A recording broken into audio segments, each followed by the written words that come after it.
저는 올해 72살입니다. 35년 동안 작은 가게를 했어요. 새벽부터 밤까지 일했습니다.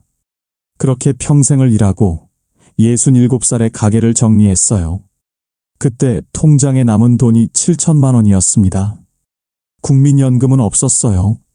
장사하느라 제대로 못 넣었거든요.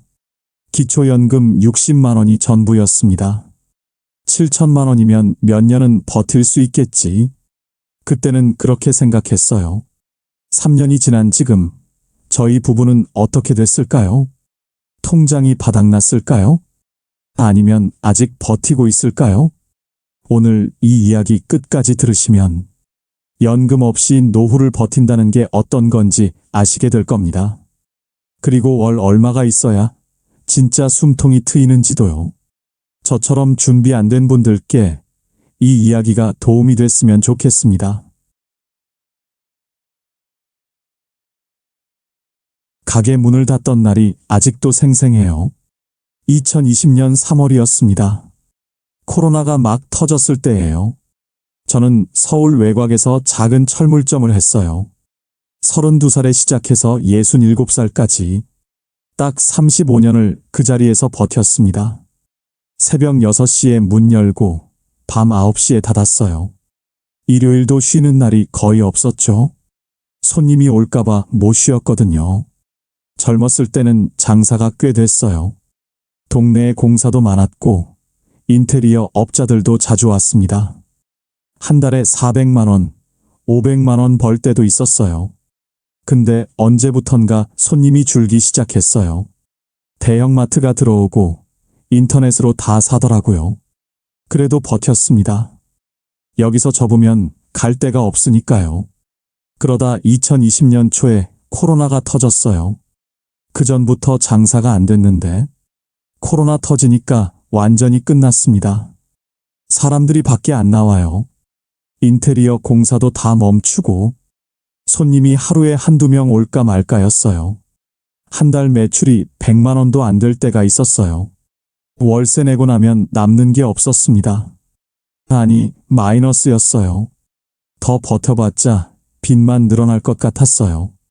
아내한테 말했습니다. 여보, 이제 접자. 더는 못하겠어. 아내는 저랑 같이 가게를 봤어요. 계산대 앞에 앉아서 손님 응대하고 저는 물건 나르고 배달하고 둘이서 그렇게 35년을 살았습니다. 자식은 셋이에요. 아들 둘, 딸 하나. 다 결혼해서 제 살림들 하고 있어요. 대학까지 다 보냈어요. 결혼 자금도 보태줬고요. 그때는 당연히 해야 할 일이라고 생각했어요. 부모니까요.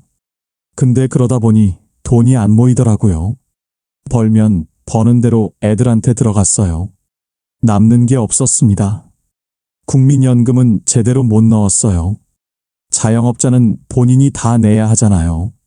장사가 안 될 때는 그 돈이 아까웠어요. 처음엔 조금씩 넣다가 중간에 끊겼습니다. 다시 넣어야지 하면서도 매번 미뤘어요. 당장 먹고 사는 게 급하니까요. 나중에 확인해 보니까 납부 기간이 10년도 안 되더라고요. 그래서 연금이 안 나와요. 기초연금밖에 못 받습니다. 아내도 마찬가지예요. 평생 가게 일만 했으니 연금 낸 게 없어요. 둘 다 기초연금이 전부입니다. 가게 정리하던 날 기억나요. 마지막으로 셔터 내리는데 손이 떨리더라고요. 35년이에요. 이 자리에서 35년을 살았는데 코로나 때문에 이렇게 끝나는구나. 아내가 옆에 서 있었어요. 아무 말도 안 하더라고요. 저도 아무 말 못했어요. 그날 밤에 집에 와서 통장 정리를 했습니다. 가게 보증금 빼고 재고 정리하고 여기저기 빚 갚고 나니까 7천만 원이 남았어요. 35년 장사했는데 손에 남은 게 7천이더라고요. 가슴이 먹먹했습니다. 내가 뭘 한 거지? 평생을 일했는데 이게 전부인가? 아내한테 말했어요. 7천이면 몇 년은 버틸 수 있겠지? 아내가 고개를 끄덕였어요. 기초연금도 나오고 아껴 쓰면 되겠지. 그때는 진짜 그렇게 생각했어요. 7천이면 충분하다고. 기초연금 60만 원에 저축 조금씩 꺼냈으면 한 10년은 버틸 수 있을 거라고. 그게 얼마나 순진한 생각이었는지 그때는 몰랐습니다. 가게 정리하고 나니까 시간이 너무 많더라고요. 35년 동안 새벽부터 밤까지 일만 했는데 갑자기 할 일이 없으니까 이상했어요. 아침에 눈 떠도 갈 데가 없어요. 그냥 집에 앉아 있는 거예요. TV 보고, 밥 먹고, 또 TV 보고. 코로나 때문에 밖에 나가지도 못했어요. 마스크 쓰고 마트 가는 게 전부였습니다. 아내도 마찬가지였어요. 둘이 집에만 있으니까 답답하더라고요. 그래도 처음 몇 달은 괜찮았어요. 이제 좀 쉬자. 평생 고생했는데. 그렇게 생각했거든요. 그때까지만 해도 돈 걱정은 별로 안 했어요. 7천이 있으니까. 7천이면 10년은 버틸 수 있다고 생각했어요. 그게 얼마나 순진한 생각이었는지 그때는 정말 몰랐습니다. 가게 문 닫고 첫 해가 시작됐어요. 2020년 봄이었습니다. 솔직히 처음 몇 달은 좋았어요. 35년 만에 쉬는 거잖아요. 아침에 알람 안 맞춰도 되고, 새벽에 안 일어나도 되고, 그게 얼마나 편한지 몰라요. 아내도 좋아했어요. 이제 좀 사람 사는 것 같다.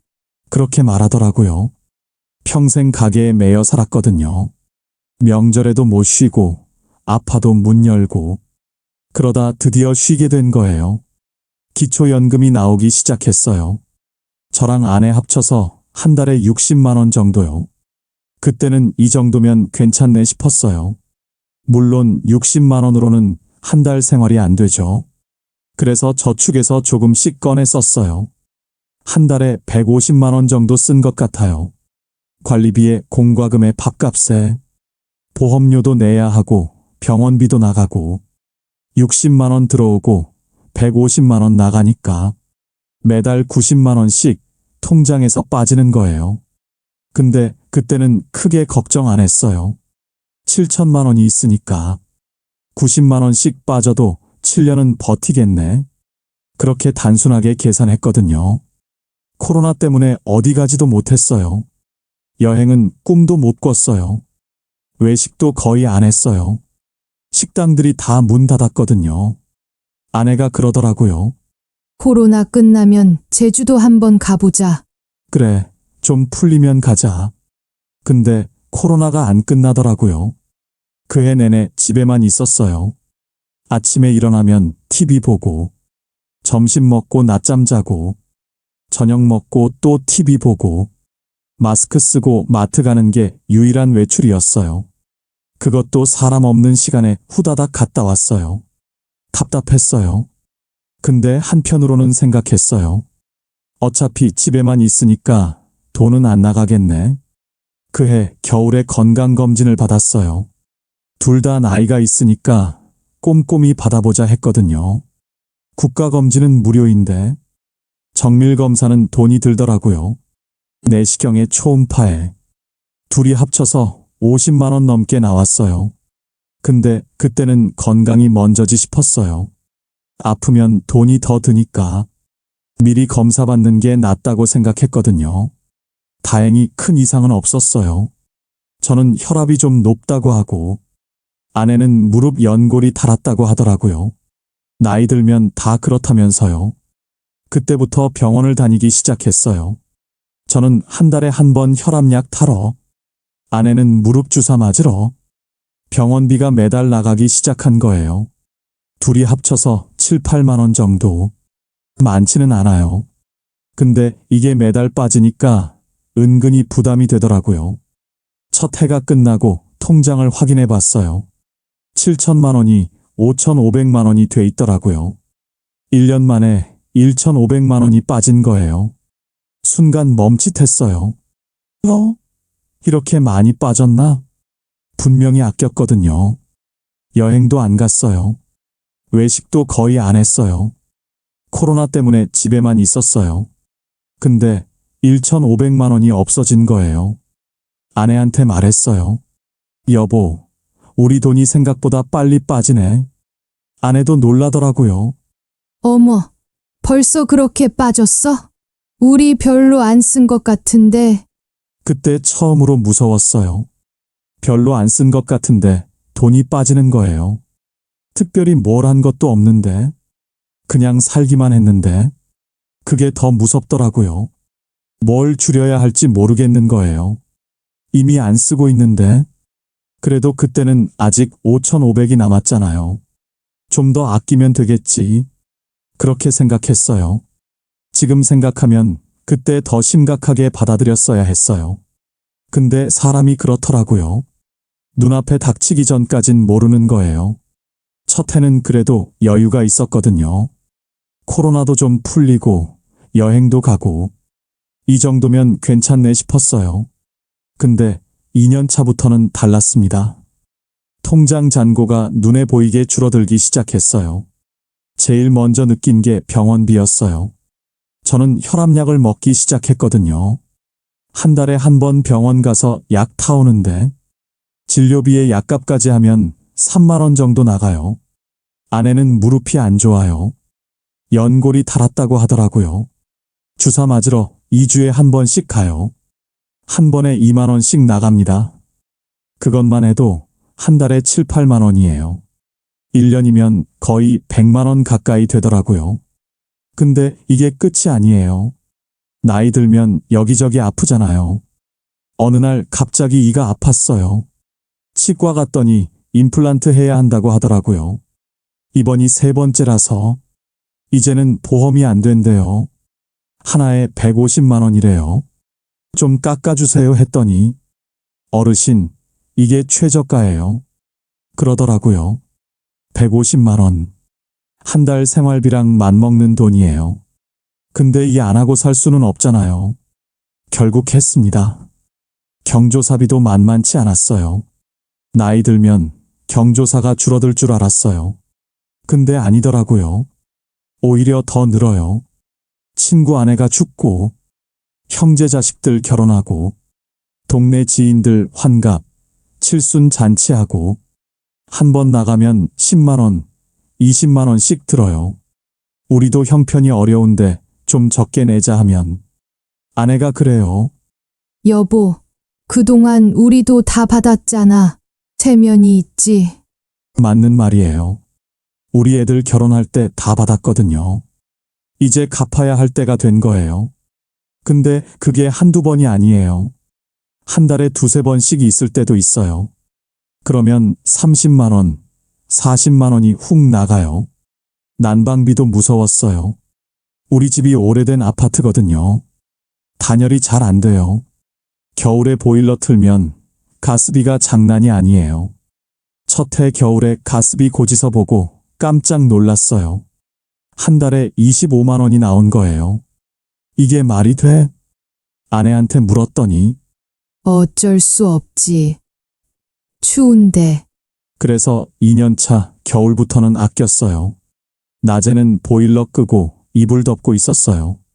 밤에만 살짝 틀고. 그래도 20만 원 가까이 나오더라고요. 여름에는 또 에어컨 때문에 전기세가 올라가고 2년 차 끝나고 통장을 확인했어요. 5,500만 원이 3,800만 원이 돼 있었어요. 1년 만에 1,700만 원이 빠진 거예요. 첫 해보다 더 많이 빠졌어요. 손이 떨리더라고요. 계산기를 두드려 봤어요. 이 속도면 2년 뒤에는 바닥이에요. 기초연금 60만 원만으로는 절대 못 살아요.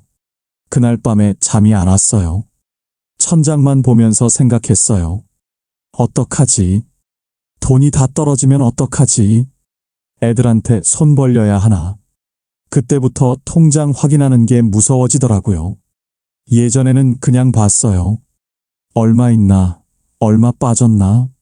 별 생각 없이 확인했거든요. 근데 이제는 달라요. 통장 볼 때마다 가슴이 철렁해요. 또 얼마나 줄었을까? 이번 달은 얼마나 빠졌을까? 보기 싫어서 안 보게 되더라고요. 한 달에 한 번만 봤어요. 그것도 눈 질끈 감고. 아내한테는 말 못했어요. 괜히 걱정시키기 싫었거든요. 근데 아내도 눈치를 챘나 봐요. 어느 날 저녁에 그러더라고요. 여보, 우리 돈 많이 빠졌지? 나도 알아. 장 볼 때마다 느껴. 그날 처음으로 솔직하게 얘기했어요. 통장에 얼마 남았는지, 이 속도면 얼마나 버틸 수 있는지. 아내가 한참 아무 말 없더니 어떡하지, 여보? 그러더라고요. 저도 대답을 못했어요. 어떡하긴요. 저도 모르겠는데 3년 차가 되니까 더 심해졌어요.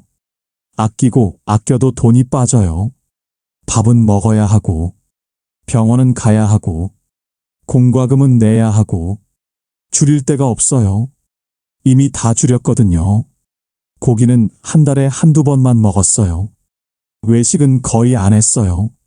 아내가 좋아하는 커피도 끊었어요. 그래도 돈이 빠져요. 물가는 오르는데 수입은 그대로니까요. 3년 차 끝나고 통장을 봤어요.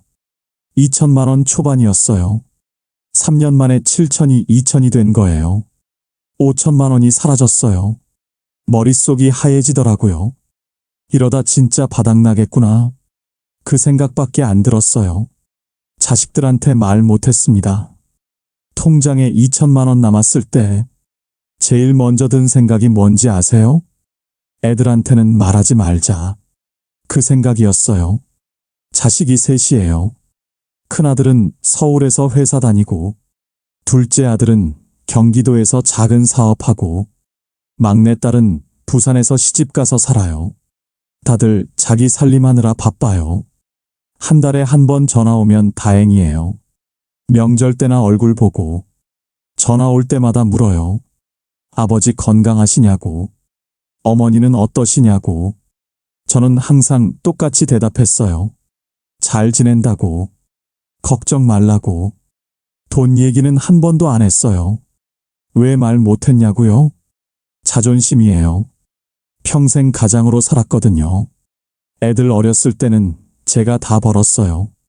학교 보내고, 학원 보내고, 대학 등록금 내고, 결혼 자금 보태주고, 한 번도 손 벌린 적 없어요. 오히려 제가 항상 주는 쪽이었어요. 근데 이제 와서 돈이 없다고, 도와달라고, 그 말을 어떻게 해요? 입이 안 떨어지더라고요. 명절 때 애들이 왔어요. 다들 바쁘다고 하루만 있다가요. 점심 먹고 저녁 때쯤 가버려요. 그래도 얼굴 보면 좋잖아요. 손주들도 보고. 아내가 며칠 전부터 준비해요. 시장 다니면서 고기 사고, 생선 사고, 애들 좋아하는 거 다 차려놓고. 근데 그 돈이 어디서 나와요? 다 통장에서 빠지는 거예요. 명절 한 번 지나면 30만 원, 40만 원이 없어져요. 애들은 몰라요. 그냥 부모니까 당연히 해주는 줄 알아요. 애들 다 가고 나면 집이 조용해요.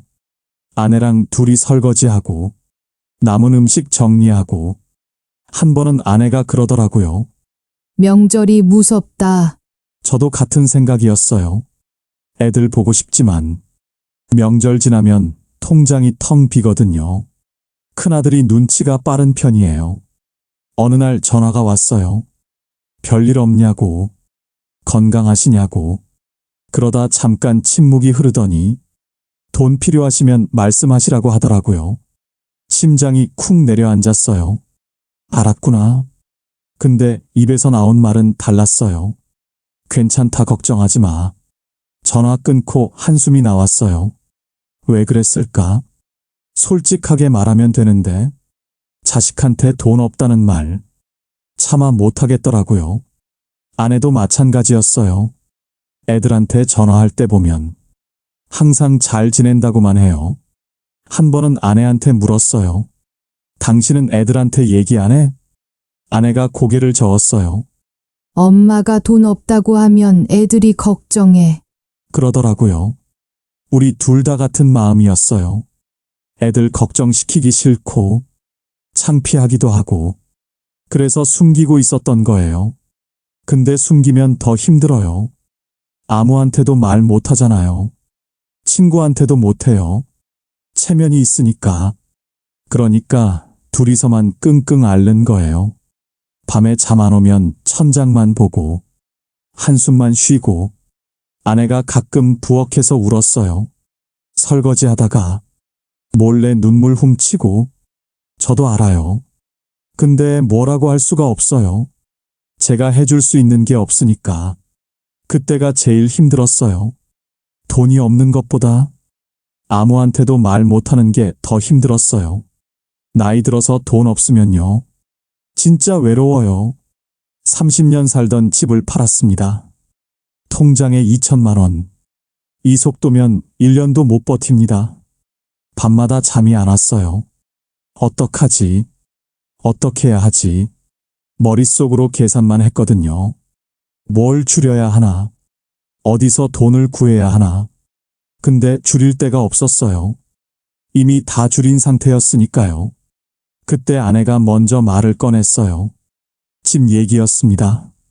우리 집은 작아거든요. 30년 전에 샀어요. 그때는 진짜 무리했죠. 대출 받고 전세 끼고 겨우겨우 마련한 집이에요. 20평대 아파트입니다. 크지는 않아요. 근데 우리한테는 전부였죠. 애들 셋 다 이 집에서 컸어요. 결혼할 때까지 여기서 살았고요. 온 가족 추억이 다 담긴 집인 거예요. 아내가 그랬어요. 집을 줄이자. 이 집 팔고 작은 전세로 가면 차액으로 1억 정도 남는다고요. 그 돈이면 한동안 버틸 수 있다고. 아내가 먼저 꺼낸 겁니다. 저는 차마 못 꺼냈거든요. 가슴이 먹먹했어요. 30년을 산 집인데, 평생 일해서 마련한 집인데, 근데 달리 방법이 없잖아요. 이대로 가다가는 진짜 굶게 생겼으니까. 집을 내놓았습니다. 부동산에 가서 얘기했어요. 급하게 팔아야 한다고요. 부동산 사장이 그러더라고요. 급매로 내놓으면 좀 깎인다고. 그래도 괜찮겠냐고요. 괜찮을 리가 있나요? 평생 모은 건데. 근데 어쩔 수 없었죠. 2달 정도 걸렸어요. 생각보다 빨리 팔렸습니다. 급매라 그랬나 봐요. 새 집을 알아봤어요. 작은 전세요. 15평짜리 빌라. 역에서 멀어요. 오래된 건물이고요. 엘리베이터도 없습니다. 4층인데 걸어 올라가야 하죠. 근데 보증금이 쌌어요.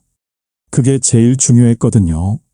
집 팔고 새 전세 들어가니까 1억 조금 넘게 남더라고요. 이사하던 날. 아직도 생생합니다. 이삿짐 싸면서 보니까 짐이 참 많았어요.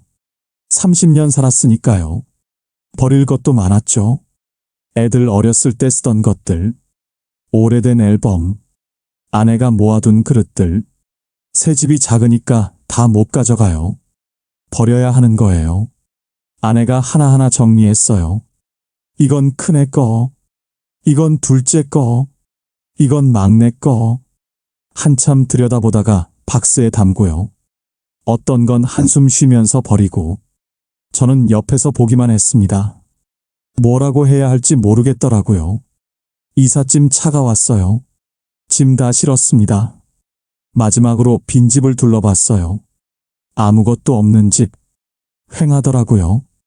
여기서 30년을 살았잖아요. 애들이 여기서 뛰어다녔고요. 명절마다 온 가족이 모였어요. 웃고 떠들고. 그게 다 여기서 있었던 일인 거예요. 현관문 앞에 섰습니다. 문 닫아야 하는데 손이 안 움직이더라고요. 아내가 옆에 서 있었어요. 저를 쳐다보지 않았습니다. 그냥 바닥만 보고 있었죠. 30년 살던 집 나오는데 아내가 아무 말도 안 하더라고요. 저도 아무 말 못했어요. 그냥 문을 닫았습니다. 새 집으로 왔어요. 15평짜리 빌라 4층. 짐 풀고 정리하는데 공간이 너무 좁았어요. 짐이 다 안 들어가요. 창밖을 봤습니다. 전에 살던 집은 앞이 탁 트여 있었거든요. 근데 여기는 바로 앞에 건물이에요. 햇빛도 잘 안 들어오죠. 70 넘어서 이런 데 살 줄 몰랐어요. 평생 일했는데 결국 이렇게 된 겁니다. 그래도 1억이 생겼잖아요. 은행에 넣어뒀어요. 이자가 조금씩 나오더라고요. 한 달에 20만 원 정도.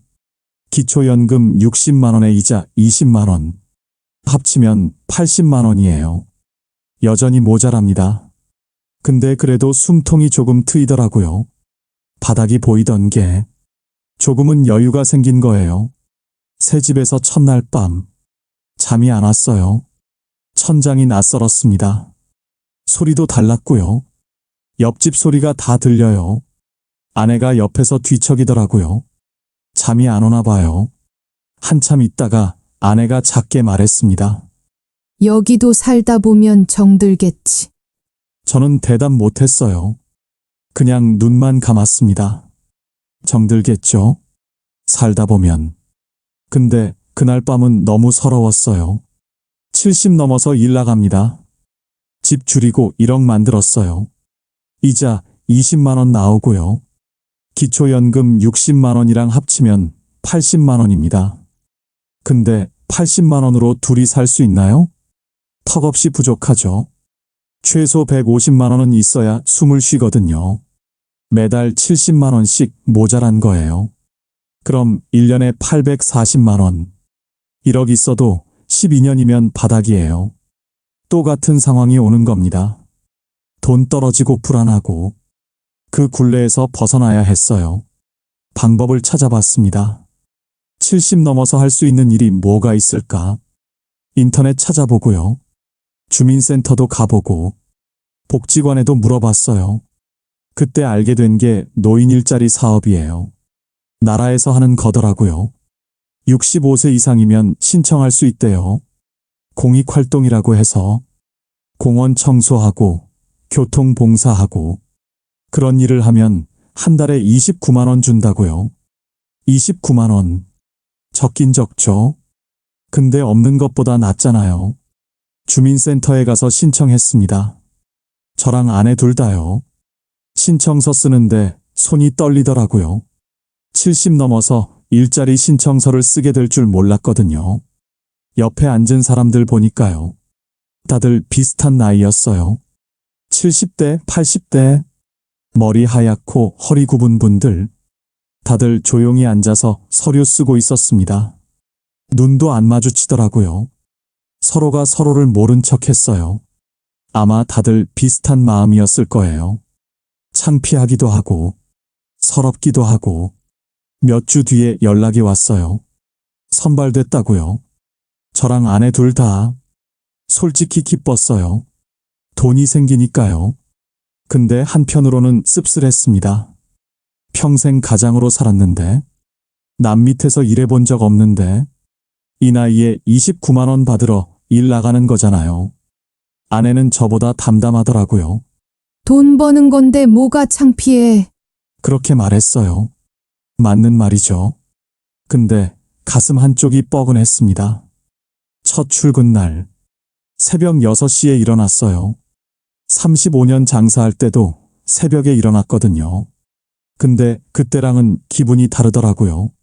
내 가게 나가는 거랑, 남 밑에서 일하러 가는 거랑, 조끼 입고 모자 쓰고 나갔습니다. 공원 청소가 제 일이었어요. 빗자루 들고 낙엽 쓸고, 쓰레기 줍고, 같이 일하는 분들이 있었어요. 다들 70대, 80대, 말없이 묵묵히 일하더라고요. 하루 3시간 일해요. 한 달에 10일. 그러면 29만 원 받는 겁니다. 체력이 안 되더라고요. 3시간이 그렇게 길 줄 몰랐어요. 빗자루질 1시간 하면 허리가 아파요. 쪼그려 앉아서 쓰레기 줍다 보면 무릎이 시큰거리고요. 젊었을 때는 하루 종일 일해도 괜찮았거든요. 가게에서 물건 나르고 배달하고 그래도 끄떡없었어요. 근데 70 넘으니까 다르더라고요. 몸이 안 따라줘요. 집에 오면 녹초가 됩니다. 밥 먹고 바로 누워요. 뼈마디가 쑤시고 다음 날 또 일어나기 힘들고 아내도 마찬가지였어요. 아내는 경로당에서 봉사하는 일이거든요. 어르신들 말벗 해드리고 청소하고 무릎이 안 좋잖아요. 계단 오르내리기 힘들대요. 그래도 안 간다 소리 안 하더라고요. 한 번은 아내가 일하고 들어왔는데 얼굴이 안 좋아 보였어요. 많이 힘들었나 봐요. 오늘 많이 힘들었어? 제가 물었더니 아내가 웃으면서 그러더라고요. 힘들어도 돈 나오니까 괜찮아. 그 말에 저도 웃었습니다. 근데 웃으면서 눈물이 날 뻔했어요. 70 넘어서 일 나가는 게요. 생각보다 서럽습니다. 젊은 사람들이 지나가다 보거든요. 조끼 입고 빗자루 드는 우리를 무슨 생각을 할까요? 대부분은 그냥 지나가요. 근데 가끔 힐끗 보는 사람이 있어요. 그 눈빛이 싫더라고요. 동네 아는 사람 만날까봐 무섭기도 했어요. 창피하잖아요. 예전에 가게 할 때 알던 사람들, 그 사람들이 나를 보면 뭐라고 생각할까? 그래도 월급날이 되면 기분이 좋았어요. 29만 원이 통장에 찍히거든요. 적은 돈이죠. 근데 내가 번 돈이에요. 누가 준 게 아니라 내가 일해서 번 돈. 아내 것까지 합치면 58만 원이에요. 기초연금 60만 원에 이자 20만 원. 거기다 일자리 58만 원. 합치면 138만 원입니다. 처음으로 100만 원이 넘었어요. 그때 좀 살 것 같더라고요. 아직도 빠듯하긴 해요. 150만 원은 돼야 숨통이 트이거든요. 근데 바닥이 보이던 때보다는 나아진 거예요. 그게 어딘가요? 집 줄이고 일 나가기 시작했잖아요. 숨기고 싶었어요. 애들한테 말 안 하려고 했거든요. 근데 숨길 수가 없더라고요. 큰아들이 먼저 알았습니다. 명절에 집에 온다고 했거든요. 예전 주소로 가면 안 되니까 이사했다고 말할 수밖에 없었어요.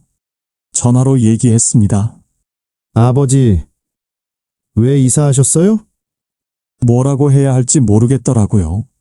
한참 말이 안 나왔습니다. 거짓말할 수가 없었어요. 그래서 솔직하게 말했습니다. 돈이 바닥나서 집 줄였다고. 작은 전세로 옮겼다고요. 전화기 너머로 한숨 소리가 들렸어요. 큰아들이 한참 아무 말 없더니 왜 말씀 안 하셨어요? 그러더라고요. 저도 할 말이 없었습니다. 큰아들이 동생들한테 얘기했나 봐요. 그날 저녁에 둘째한테도 전화 왔고요. 막내딸한테도 왔습니다. 다들 같은 말을 하더라고요. 왜 말 안 했냐고. 왜 혼자 끙끙 앓았냐고. 미안하더라고요. 걱정 끼치기 싫었던 건데 결과적으로 더 속상하게 만든 거잖아요. 며칠 뒤에 큰아들이 집에 왔어요. 새로 이사한 집으로요. 현관문 열고 들어오더니 집안을 둘러봤습니다. 15평짜리 빌라. 좁고 낡은 집. 아들 표정이 굳더라고요. 아무 말 안 하고 서 있었어요. 저도 뭐라고 해야 할지 몰랐습니다. 창피했거든요. 아들한테 이런 모습 보여주기 싫었는데 한참 있다가 큰아들이 그러더라고요. 아버지, 저희가 도울게요. 저는 고개를 저었어요. 너희도 살기 바쁜데 괜찮다. 근데 아들이 저를 똑바로 쳐다봤습니다. 그동안 아버지가 저희한테 해주신 거 생각하면 이건 아무것도 아니에요. 그 말에 눈물이 핑 돌았어요. 참았습니다. 아들 앞에서 울면 안 되니까요. 그 뒤로 애들이 돈을 보내기 시작했어요. 큰아들이 매달 10만 원, 둘째도 10만 원, 막내딸도 10만 원, 셋이서 30만 원씩 보내주더라고요. 처음에는 받기 싫었어요. 평생 주기만 했는데 이제 와서 받으려니까 자존심이 상했거든요. 근데 아내가 그랬어요. 받아. 애들 마음인데. 그래서 받았습니다. 고마웠어요. 근데 한편으로는 미안하더라고요. 애들도 다 형편이 넉넉하지 않거든요. 큰아들은 애들 학원비 내랴, 대출 갚으랴 바쁘고요. 둘째는 사업이 잘 안 돼서 힘들고, 막내는 시댁 눈치 보면서 살림하잖아요. 그런 애들한테 손 벌리게 됐으니 부모로서 할 도리를 못한 것 같았습니다. 애들이 보내주는 30만 원, 저는 한 번도 안 썼어요. 통장에 따로 모아두고 있습니다. 비상금으로요. 병원비가 갑자기 나갈 수도 있잖아요. 무슨 일이 생길지 모르니까요. 그래서 그 돈은 안 건드립니다. 지금까지 한 번도 안 꺼냈어요. 마음이 좀 놓이더라고요. 뭔가 있다는 게. 애들이 가끔 전화해요. 예전보다 자주 하더라고요. 별거 아닌 안부인데 그게 그렇게 고마울 수가 없어요. 예전에는 당연하게 생각했거든요. 자식이니까 연락하는 거라고, 부모니까 챙겨주는 거라고. 근데 막상 힘들어지니까 알겠더라고요. 당연한 게 아니었어요. 다 마음이 있어야 하는 거였습니다. 명절 때 애들이 왔어요. 새 집으로요. 좁은 거실에 다 같이 앉았습니다. 예전 집처럼 넓지 않아서 불편했죠. 근데 이상하게 더 따뜻하더라고요. 오손도손 모여 앉으니까 오히려 가까워진 느낌이었어요. 돈이 없으면 자식도 멀어진다고 했잖아요. 근데 꼭 그런 것만은 아니더라고요. 힘들 때 손 내밀어주는 자식이 있으면 그게 얼마나 큰 힘이 되는지 몰라요. 물론 모든 집이 다 그런 건 아닐 겁니다. 저희는 운이 좋은 편이에요. 근데 확실한 건 부모가 먼저 솔직해져야 한다는 거예요. 숨기고 버티면 더 힘들어집니다. 저도 진작 말할 걸 그랬어요. 혼자 끙끙 앓지 말고. 그랬으면 덜 힘들었을지도 몰라요. 지금 저희 부부 수입이 얼마인지 아세요? 한번 계산해 볼게요. 기초연금이 둘이 합쳐서 60만 원이에요. 노인 일자리 나가서 버는 게 58만 원이고요. 집 줄여서 만든 1억, 은행 이자가 20만 원 정도 나옵니다. 다 합치면 138만 원. 대충 140만 원이에요. 140만 원으로 둘이 삽니다. 많다고요? 한번 써볼게요. 관리비 15만 원. 전기세, 가스비 합쳐서 10만 원. 통신비 5만 원. 건강보험에 실손보험까지 20만 원. 여기까지가 50만 원이에요. 손도 안 댔는데 50만 원이 나가는 거죠. 남은 돈 90만 원. 이걸로 한 달을 먹고 살아야 합니다. 식비가 제일 커요. 아무리 아껴도 40만 원은 들어요. 장 보러 가면요. 가격표부터 봐요. 예전에는 먹고 싶은 거 샀거든요. 고기 먹고 싶으면 고기 사고, 과일 먹고 싶으면 과일 사고. 지금은 달라요. 할인하는 것만 사요. 유통기한 임박 상품 있잖아요. 그거 위주로 삽니다. 고기는 한 달에 2~3번 먹을까요? 그것도 삼겹살 같은 비싼 거 말고 닭고기나 돼지 앞다리살 싼 거로 사요. 과일은 거의 안 사요. 비싸거든요. 사과 한 봉지에 10,000원이 넘잖아요. 그 돈이면 반찬거리 사는 게 낫죠. 생필품하고 옷. 이것도 은근히 나가요. 세제, 휴지, 치약. 이런 거 사다 보면 한 달에 10만 원은 기본이에요. 옷은 거의 안 사요. 근데 속옷이나 양말은 사야 하잖아요. 겨울에 내복도 사야 하고요. 평균 내면 한 달에 20만 원 정도 들어요. 병원비가 제일 무서워요. 저는 혈압약, 아내는 무릎 주사. 이것만 해도 한 달에 7~8만 원 나가거든요. 근데 이건 기본이에요.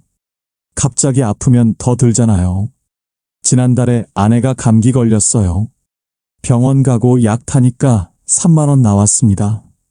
일주일 앓았어요. 감기 한 번에 3만 원이에요. 이게 큰 병이었으면 어떻겠을까요? 생각만 해도 아찔하더라고요. 경조사는 줄였어요. 안 갈 수는 없으니까 가긴 가는데 금액을 줄인 거죠. 예전에는 10만 원, 20만 원 냈거든요. 지금은 5만 원. 많이 가까운 사이면 10만 원. 그래도 한 달에 한두 번은 있어요. 그러면 10만 원, 15만 원이 나가는 거예요. 아끼고 아껴도 이건 어쩔 수 없더라고요. 교통비는 그나마 적게 들어요. 지하철이 무료니까요. 근데 큰 병원 갈 때는 택시 타야 해요. 아내 무릎이 안 좋아서 많이 못 걷거든요. 한 달에 5만 원 정도는 나가요. 다 합쳐볼게요. 고정비 50만 원, 식비 40만 원, 생필품 20만 원, 병원비 8만 원, 경조사 10만 원, 교통비 5만 원, 합치면 133만 원이에요. 수입이 140이니까 남는 게 7만 원이에요. 근데요, 이건 경조사 적은 달 얘기예요. 결혼식 2번 겹치면, 장례식까지 있으면 그 달은 바로 적자예요. 병원비 크게 나가는 달도 마찬가지고요. 아내가 가계부를 써요. 매일 쓴 돈 적어두거든요. 한 달 끝나고 보면 빠듯해요. 남는 달도 있고 적자인 달도 있어요. 평균 내면 거의 안 남아요. 아내가 그러더라고요. 150만 원만 있으면 좀 숨통이 트일 텐데. 맞는 말이에요. 140만 원이랑 150만 원, 10만 원 차이인데 그 10만 원이 없어서 항상 빠듯한 거예요. 애들이 보내주는 30만 원 있잖아요. 그거 쓰면 170만 원이 되거든요. 그러면 여유가 생기죠. 근데 저는 안 써요. 그 돈은 비상금이에요. 아내도 동의했습니다. 급할 때 쓰자고. 병원비 크게 나가거나 진짜 어쩔 수 없을 때. 그래서 그 30만 원은 매달 통장에 모아두고 있어요. 지금까지 한 번도 안 건드렸습니다. 그게 있으니까 조금은 마음이 놓여요. 진짜 급할 때 쓸 돈이 있다는 게 그게 얼마나 큰 위안인지 몰라요. 140만 원으로 살면요. 여유가 없어요. 여행은 꿈도 못 꿔요. 취미 생활도 없어요. 친구 만나서 밥 먹는 것도 부담이에요. 그냥 먹고 자고, 병원 가고 약 먹고, 그게 전부예요. 가끔 서러울 때가 있어요. 평생 일했는데, 늙어서 이렇게 사나 싶죠. 근데 어쩌겠어요. 이게 현실인걸요. 제가 왜 이 얘기를 하냐면요. 연금 없이 노후 보내려면 진짜 힘들어요. 저희는 그나마 나은 편이에요. 집이라도 있었으니까 줄여서 돈 만들었잖아요. 자식들이 도와주기도 하고요. 근데 이것도 없으면요. 어떻게 살아요? 기초연금 60만 원. 이걸로 어떻게 삽니까? 한 달 관리비에 공과금 내면 끝이에요. 그래서 말씀드리고 싶어요. 월 150만 원은 있어야 합니다. 최소한 150이요. 그래야 밥 먹고, 병원 가고, 공과금 내고, 겨우겨우 살 수 있어요. 140도 부족해요. 저희가 지금 140인데 매달 쪼들리거든요. 여유 있게 살려면 180, 200은 있어야 해요. 근데 그게 안 되면 최소 150이요. 연금으로 150이 안 되면 일을 해야 하고, 집을 줄여야 하고, 자식한테 손 벌려야 합니다. 저처럼요. 지금 준비하세요. 미리 준비하세요. 저는 67살에 가게 접고 연금 없이 7천만 원 들고 시작했어요. 3년 만에 바닥났습니다. 집 팔고 일 나가고 겨우겨우 140만 원 만들었어요. 지금 힘드냐고요? 힘들죠. 근데 버티고 있습니다.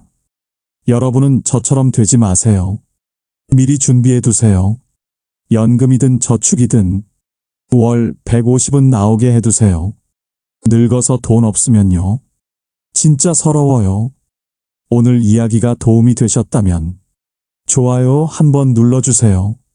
비슷한 상황에 계신 분들께 이 영상 공유해 주셔도 좋고요. 구독하시면 다음 이야기도 받아보실 수 있어요. 봄날 이야기였습니다.